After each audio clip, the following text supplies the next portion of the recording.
வணக்கம். Welcome to mister review channel. இன்றைக்கி நம்ம பார்க்க போகிறது நான் பார்த்த படங்களோ தமிழ் சினிமா செய்திகளோ கிடையாது. முழுக்க அக்னி நட்சத்திரம் ஆரம்பிச்சிருச்சுங்க. வெய்ய காலம் ஆரம்பிச்சிருச்சு. வெயில் அதிகமாக போயிட்டுருக்குது. மே 4லேருந்து பார்த்துக்கிட்டிங்கன்னா அக்னி நட்சத்திரம் ஆரம்பித்து அங்கிட்ட ஒரு 25 நாள் பார்த்திங்கன்னா கம்பல்சரி வெயில் இன்னும் பார்த்தீங்கன்னா வாட்டி வரைக்கும் அப்படி மாதிரி சொல்லியிருக்காங்க. அப்படி இருந்தும் இந்த வெயிலோட தாக்கம் பார்த்தீங்கன்னா குறையவே இல்லை. அக்னிக்கு முன்னாடி அக்னியில் இயக்கமாக இருக்குது. இன்னும் அக்னியில் எந்த அளவுக்கு வெளுத்து வாங்க போதோ தெரியல. நம்ம இந்த வெய்ய காலத்தில் நம்ம என்னெல்லாம் பண்ணலாம், என்னெல்லாம் பண்ணக்கூடாது அப்படிங்கிறத நான் சொல்ல போகிறேன். எனக்கு தெரிஞ்சதை சொல்கிறேன். முடிஞ்ச அளவுக்கு இதை அனைவரும் ஃபாலோ பண்ணால் கொஞ்சம் நல்லாயிருக்கும் அப்படிங்கிறது என்னோடய தனிப்பட்ட வேண்டுகோள். முடிஞ்ச அளவுக்கு வெய்ய காலத்தில் நம்ம அதிகமாக பண்ண வேண்டிய முக்கியமான விஷயம் ஒன்று தண்ணீர். தண்ணீர் பார்த்தோன்னா ஒரு நாளைக்கு மனுஷன் 2 தண்ணி குடிக்கணுங்கிறாங்க. ஆனால் இந்த வெய்ய காலத்தில் நம்ம உடம்புல இருக்க தண்ணி நீர் சத்து எல்லாமே பார்த்திங்கன்னா வியர்வையாக வெளியே போய்கிட்டே இருக்கிறனால ஒரு நாளைக்கு முடிஞ்ச அளவுக்கு உங்களால் எவ்வளோ தண்ணி குடிக்க முடியுமோ அந்த அளவுக்கு தண்ணி குடிச்சிக்கிட்டே இருங்க. தண்ணி தவிச்சா தான் குடிக்கணும் அவசியம் இல்லை.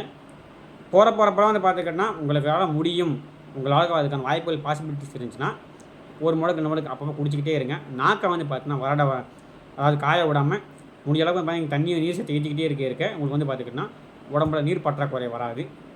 அதே மாதிரி ஒரு 12 மணிக்கு மேலே 12 to 3ங்கிறது பார்த்தீங்கன்னா சூரியன் பார்த்தீங்கன்னா உக்கரத்தில் அப்படி நம்ம விளம்பரத்தை காட்டுவாங்க பார்த்தீங்களா, சூரியன் பார்த்தா அந்த ஸ்டாப் போட்டு சத்தலாம் ஒழிக்கிற மாதிரி பார்த்தா ரொம்ப உக்கரமாக இருப்பா. அப்படி அந்த 3 மணி வரைக்கும் பார்த்துக்கிட்டோன்னா அதிகபட்சம் பார்த்தா 4 மணி வரைக்கும் ஒரு 11:30 to 4 மணிக்கும் பார்த்தீங்கன்னா முடிஞ்ச அளவுக்கு வெளியில் போகிறத முடிஞ்ச அளவுக்கு தவிர்த்துக்கிடுங்க.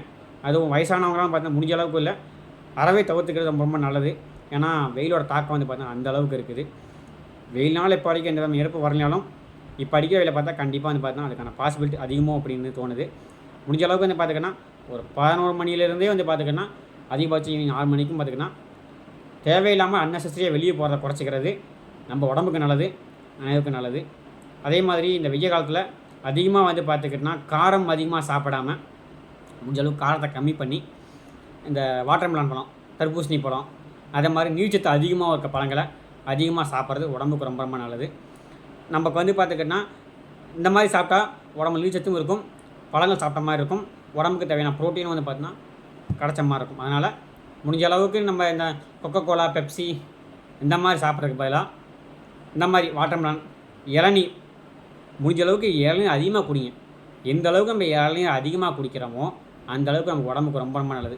கேட்கலாம், ப்ரோ நீங்கள் சொல்கிறீங்க இளநீர் பார்த்தீங்கன்னா அதிகமாக குடிக்க சொல்கிறீங்க, ஒரு இளநீர் கடைக்காரன் பார்த்தா இளநீர் 50 ரூபாய்க்கு விற்கிறான், இதே இது பார்த்தா இன்றைக்கி கொக்கோகோலா பார்த்தா அதிகபட்சம் 30 ரூபா 40 ரூபா தான் வருது, 30 ரூபா தான் வருது, குடிச்சா போயிருமே அப்படின்னு சொல்லலாம். ஆனால் உங்களுக்கு அதோட பெனிஃபிட்டு உங்களுக்கு எது அதிகமாக இருக்குதுன்னு பார்த்தீங்கன்னா இளநீரில் அதிகமாக இருக்குது. அதனால் முடிஞ்ச அளவுக்கு இளநீரை பார்த்தீங்கன்னா அதிகமாக குடிங்க. எந்த அளவுக்கு பார்த்துக்கிட்டோன்னா உங்களுக்கு இளநீர் குடிக்கும்போது பார்த்தீங்கன்னா உடம்போட சூட்டு குறையும், உடம்புல இருக்க சூடு குறையும், உடம்புக்கு அது ரொம்ப ரொம்ப குளிர்ச்சி. இளநீர் தண்ணி பார்த்தீங்கன்னா முடிஞ்ச அளவுக்கு கொஞ்சம் கூலிங்காக தான் இருக்குது. ஸோ அதனால் செவ்வழி கிடச்சா இன்னும் ரொம்ப நல்லது. அது ரேட்டு கொஞ்சம் கூட தான் வரும். ஆனால் இளநீர் குடிச்சிங்கன்னா இந்த வெய்ய காலத்துக்கு உங்களுக்கு ரொம்ப ரொம்ப நல்லது, சூடு பிடிக்காது மெயினாக. அதே மாதிரி அனைவரும் முடிஞ்ச அளவுக்கு வீட்டில் இரவில் தூங்கும்போது தேங்காய் எண்ணெய் அல்லது விளக்கெண்ணெய் அல்லது நல்லெண்ணெய் இதை பார்த்துக்கிட்டோன்னா குதிகாலுக்கும் தொப்புல வச்சுக்கிட்டு படுத்திங்கன்னா உடம்போட ஹீட் பார்த்தீங்கன்னா கொஞ்சம் குறையும். முடிஞ்ச அளவுக்கு அதை ட்ரை பண்ணி பாருங்கள். ஏன்னா அது நல்ல ரிசல்ட் இருக்குது. முடிஞ்ச அளவுக்கு இரவு தூங்கும்போது தொப்புளில் எண்ணெய் வச்சு படுக்கிறது ரொம்ப ரொம்ப நல்லது. அது ஆணாக இருந்தாலும் சரி பெண்ணாக இருந்தாலும் சரி அதை மாதிரி பண்ணுங்கள். அதே மாதிரி குழந்தைகள் பார்த்தீங்கன்னா அதிகமாக பார்த்தீங்கன்னா வெயிலில் விளையாட விடாதீங்க. ஏன்னா அடிக்கிற வெயிலுக்கு பார்த்திங்கன்னா குழந்தைங்க இப்போ லீவு எல்லா குழந்தைங்களும் வெளியே போகணும் விளையாடணும்னு ஆசைப்படுவாங்க. ஆனால் இந்த வெயிலுக்கு அதிகமாக விளையாட விடாதீங்க. ஏன்னா அடிக்கிற வெயில் பார்த்திங்கன்னா அதில் உக்கரமாக இருக்கனால குழந்தைங்களுக்கு பார்த்துக்கிட்டா ஸ்கின் சம்மந்தப்பட்ட வியாதிகளும் வர அதிக வாய்ப்புகள் இருக்குது. அதனால் முடிஞ்ச அளவுக்கு பார்த்திங்கன்னா குழந்தைங்க அதிகம் வெளியே விட வேண்டாம். இங்கெல்லாம் நொங்கு கிடைக்குதோ நொங்கையும் பார்த்தீங்கன்னா முடிஞ்ச அளவுக்கு சாப்பிடுங்க. நொங்கில் பார்த்திங்கன்னா அதிகப்படியாக நீர்ச்சத்து இருக்குது, நார்ச்சத்து இருக்குது. நான் சாப்பிடும்போது உடம்புக்கு ரொம்ப நல்லது, இன்னும் கொஞ்சம் குளிர்ச்சியாகவும் இருக்கும். இது பார்த்துக்கிட்டோன்னா அசைவ விரும்பிகளுக்கான ஒன்று. இதை அசைவம் சாப்பிடாதவங்க கேட்க வேணாம், தயவு செஞ்சு வேடியே போய்க்குங்க. ஏன்னா இதை பார்த்துக்கிட்டோன்னா கேட்கும்போதே சில பேருக்கு அறுவை பார்க்கும். அதாவது சேத்துமான்னு சொல்லுவாங்க. சேத்துமான் இன்னும் தெளிவாக சொல்லணும்னா பன்றி இறைச்சி, பன்றிக்கறி. இது பார்த்துக்கிட்டோன்னா ரொம்ப ரொம்ப நல்லது, உடலுக்கு ரொம்ப ரொம்ப குளிர்ச்சி தரக்கூடிய இந்த இறைச்சியை பார்த்துக்கிட்டோன்னா யாருமாலும் சாப்பிட்லாம், ஆணாகட்டும் பெண்ணாகட்டும் சாப்பிட்லாம். உடம்புக்கு ரொம்ப ஹீட்டாக இருக்குது, உடம்பு ரொம்ப ரொம்ப ஹீட்டான உடம்பு அப்படிங்கிறவங்க, அதுவும் இந்த வெயில் அதிகமாக சுற்றுறவங்க, இந்த வெயில் காலத்தில் அதிகமாக மார்க்கெட்டிங் வேலை பார்க்கலாம் பார்த்துக்கிட்டா வெயிலே சுத்தமாக இருக்கும். அந்த மாதிரி ஆளுகள் முடிஞ்ச அளவுக்கு வாரம் ஒரு முறையோ அல்லது 2 வாரத்துக்கு ஒரு முறையோ சேத்துமான்னு சொல்லக்கூடிய இந்த பன்றி இறைச்சியை வாங்கி சாப்பிட்றது ரொம்ப ரொம்ப நல்லது. ஏன்னா அது உடம்புக்கு ரொம்ப ரொம்ப குளிர்ச்சி. இந்த வெயிலுக்கு சாப்பிடும்போது உடம்பை ரொம்ப ரொம்ப கூலிங்காக வச்சுக்கும். அதே மாதிரி தலைக்கு அதிகமாக எண்ணெய் வைங்க. யாருமே எண்ணெய் வைக்காமல் வெளியே போகாதீங்க. எண்ணெய் வைக்கும்போது நமக்கு வந்து பார்த்தா முடிக்கும் நல்லது, உடம்புக்கும் கொஞ்சம் குளிர்ச்சி. முடிஞ்சால் வாரம் ஒரு முறை பார்த்துக்கிட்டோன்னா நல்லெண்ணெய் வச்சு ஒரு நல்லெண்ணெய் வந்து பார்த்தா உடம்புக்கு தேய்ச்சி 1/2 மணி நேரம் கழித்து குளிங்க. எண்ணெய் குளியலுங்கிறது இந்த வெயிலுக்கு வந்து பார்த்திங்கன்னா உடம்புல இருக்க ஹீட்டை வந்து பார்த்தா கொஞ்சம் குறைக்கும். எல்லாத்துக்கும் மேலே உங்களுக்கே தெரியும், தண்ணிங்கிறது மஸ்ட்டு. நம்ம தண்ணி குடிக்காமல் இருக்க போகிறதில்ல. தண்ணி சுத்தமான தண்ணியாக குடிங்க.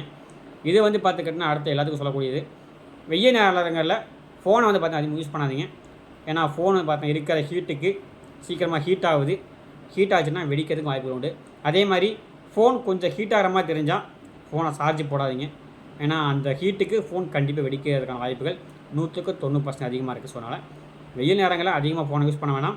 அதே மாதிரி வெயில் நேரங்களில் ஃபோன் சூடாகும் போது ஃபோனை உபயோகப்படுத்துகிறதோ சார்ஜ் போடுறதோ முடிஞ்ச அளவு தவிர்த்துக்கிடுங்க. அது ரொம்ப ரொம்ப நல்லது. ஏன்னா நிறைய ஃபோன் வெடிக்குதாமா.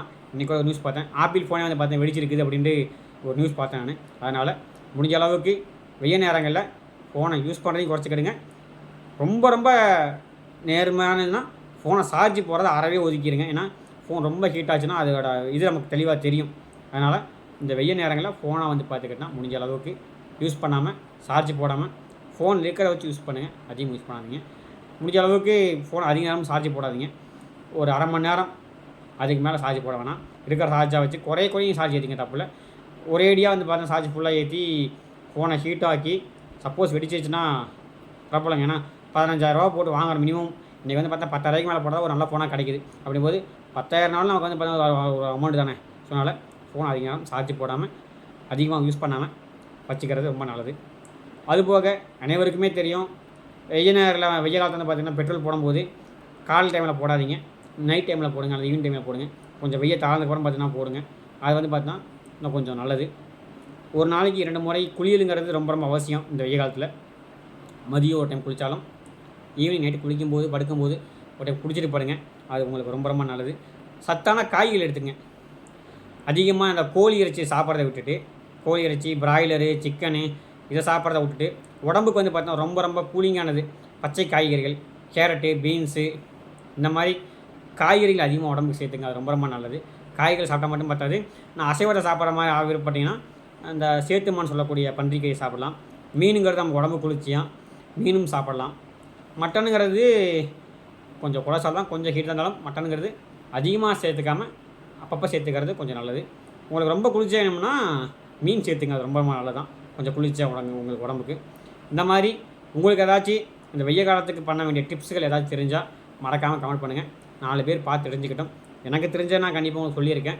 உங்களுக்கு தெரிஞ்சதை சொல்லுங்கள். நான் கமெண்ட் பாக்ஸில் உங்களோட கமெண்ட்டுக்காண்டி அவளை காத்திருக்கேன். நீங்கள் சொல்லக்கூடிய நல்ல விஷயங்களை தெரியப்படுத்துவோம். ஏன்னா நம்ம நல்ல விஷயங்களை பார்த்தோன்னா யாராவது யூஸ் பண்ணுறாங்களோ இல்லையோ 10 பேர் பார்த்து அதில் ஒருத்தர் நம்ம எடுத்துக்கிட்டாலும் நமக்கு நல்லது தான். அதனால் உங்களுக்கு தோன்றதை இந்த வெய்ய காலத்தில் எது பண்ணலாம் எது பண்ணக்கூடாதுங்கிறத உங்களுக்கு தோன்றதை நீங்கள் மறக்காமல் கமெண்ட் பண்ணுங்கள். அதை 4 பேர் பார்த்து தெரிஞ்சுக்கட்டும். மீண்டும் ஒரு திரை விமர்சன நிகழ்ச்சியிலையோ அல்லது தமிழ் சினிமா செய்திகளையோ கட்டாயம் உங்களை மீட் பண்ணுறேன். அதுவரை நன்றி, வணக்கம், தேங்க்யூ.